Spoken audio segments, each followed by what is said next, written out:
Gawa naman daw tayo ng square pants. Gamit yung pants mo as pattern. Tara, ituro ko sa inyo. So, ganito yung diskarte sa pagtatabas. Ito yung full width ng tela, tiklop mo sa gitna, then itiklop mo pa ng isang beses. Ito yung pants mo, gagawin mo dyan para maging pattern.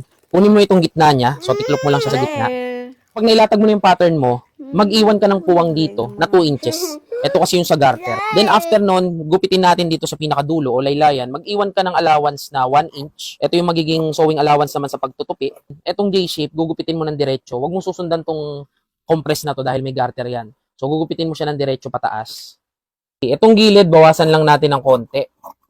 Square pants yung gagawin natin, kaya mas malapad, mas maganda. Bukahin na natin yan.